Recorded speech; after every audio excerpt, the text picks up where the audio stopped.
Bonjour, Andy Boud avec vous. Cette semaine, une autre vidéo pédagogique. Cette semaine, quelque chose d'assez différent. On était en train de travailler sur la carrière, mais vraiment, cette semaine, c'était pour faire le Horseman Science appliqué. Qu'est-ce que ça veut dire? Ça veut dire appliquer la compréhension animale vers une discipline sportive. Donc, cette semaine, c'était le CSO. On est parti sur la carrière, sauter quelques obstacles. Objectif, est-ce qu'on peut enchaîner les obstacles et vraiment diminuer la fuite, le stress, la résistance.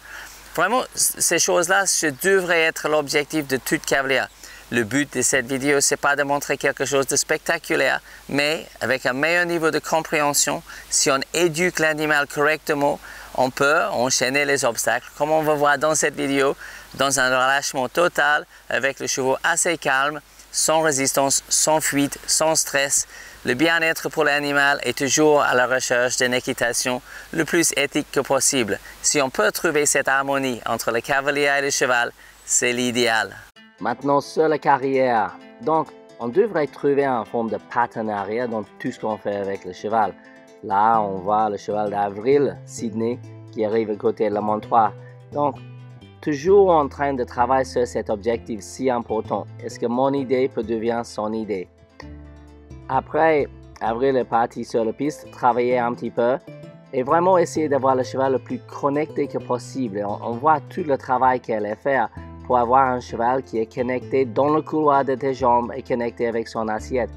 Donc, le rythme, la cadence, même l'équilibre, toutes ces choses-là, c'est des choses que le cheval peut apprendre.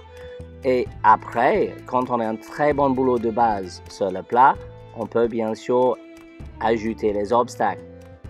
Là, c'est très important. C'est que quand on ajoute les obstacles s'appellent des difficultés.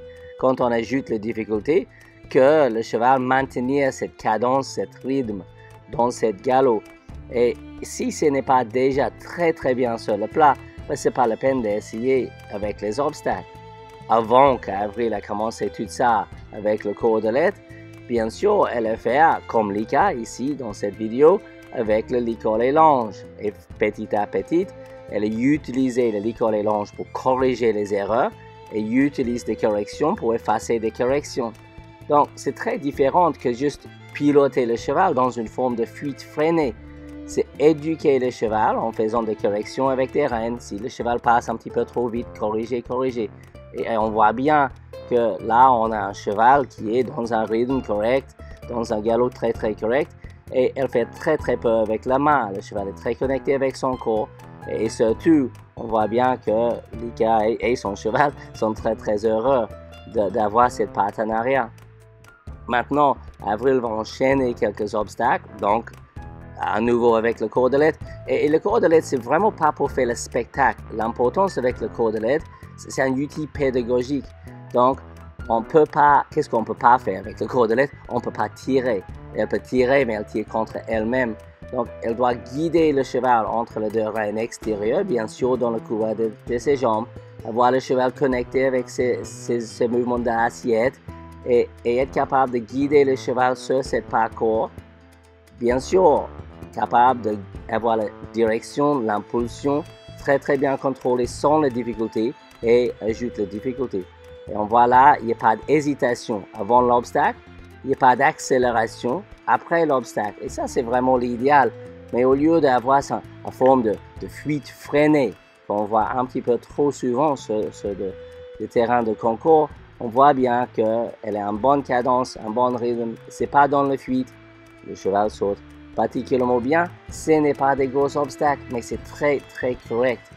Et l'important, c'est la fondation. Avoir une très bonne fondation.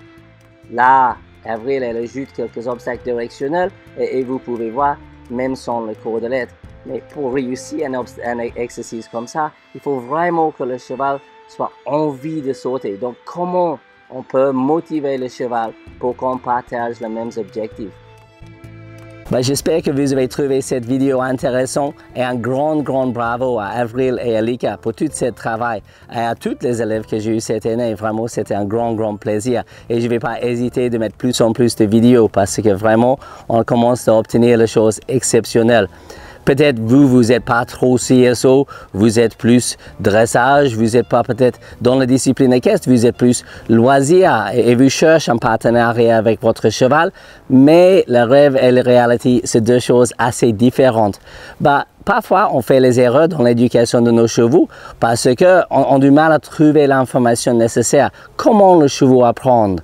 Est-ce qu'on sait exactement le fonctionnement de cet animal? Comment il peut apprendre à répondre à nos aides, répondre à tous nos besoins équestres pour avoir plus de sécurité, plus de plaisir et peut-être plus de performance?